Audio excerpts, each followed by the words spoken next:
Hi, it's John. Today I wanted to talk about one of the conditions I have. So I have calcification on my heart. It's like an accumulation of calcium deposits that just are in different places in your heart and makes it a little bit harder for it to operate. It's a step along the way to coronary artery disease. It's usually associated with something called atherosclerosis, which is fatty buildups in the heart and in the arteries. It increases that risk of coronary disease, and that can lead to a heart attack. They don't know the exact cause of this, but they know it's related to inflammation and cholesterol and all those things. And one of the ways they detect it and how it was detected with me is through a CT scan. They were scanning for other issues, with my lungs and with my kidney. But while you're there, they also take a look at the heart, and there was calcification on my heart. What were we doing about that? Well, the things we were already doing, where I'm taking blood pressure medicine and cholesterol medicine, trying to keep all of that under control. There's no easy way to make it go away, but you can stop it from getting worse, and that's what I'm trying to do. Now, the calcium deposits themselves, they don't cause any symptoms. You don't know it. You don't feel it. It just results in a little bit of reduced blood flow to your heart and slightly narrowed arteries, but not as bad as the cholesterol buildup, which I don't think the CAT scan would catch. So there may be cholesterol in there too. I don't know that part. Not an expert, just discussing what I've learned, trying to do a little research on this. Calcification is what they generally call a silent condition, which basically means that there's no immediate symptoms. It's not going to be detected unless you look for it.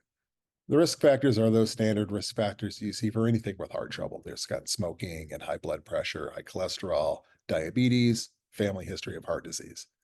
I've got most of those except I never smoked. Preventing it is those standard lifestyle changes, having a healthy diet and regular exercise, stop smoking if you're smoking. Those are the things you do, which is what I'm trying to do right now.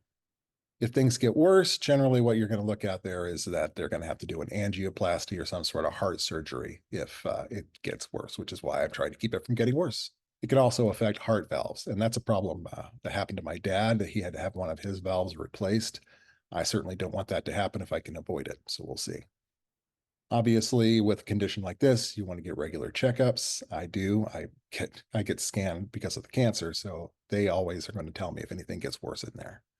This is a problem that's going to get worse as I get older, not better. I can slow down any damage that's being done, but there's already damage there. It's not going to go away. It's probably slowly going to get worse. The healthier I live, the slower I can make that happen. So at this point, it's a process, and I'm just trying to get healthy and make sure that I can limit the damage as much as possible. And that's why I'm on this health journey. Speaking of that, here's today's numbers.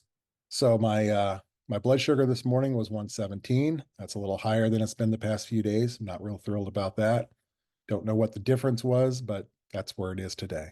I did 13,089 steps yesterday, still mostly in the backyard, walking around in a circle, some cleaning up and cooking and things like that. This managed to burn 1,064 calories. My goal is 1,000, so that's pretty good. I'm pretty happy about that. My main thing is to just try to keep this up every day. My weigh-in this morning was 310.6. That's zero point 0.2 below yesterday, but still zero point 0.2 above the day before. So we've just been hanging in that little range for a few days. Yesterday, 1,922 calories. That's pretty close to my 2,000 calorie guideline. So I'm pretty happy with where that's at. Not too far below, not too far above. That's where I try to keep it. Here's my Terry Pratchett quote of the day. This one's from Hogfather, and it is, "Real stupidity beats artificial intelligence every time." That's it for today. Please like and subscribe. Please comment if you can, and I'll see you tomorrow.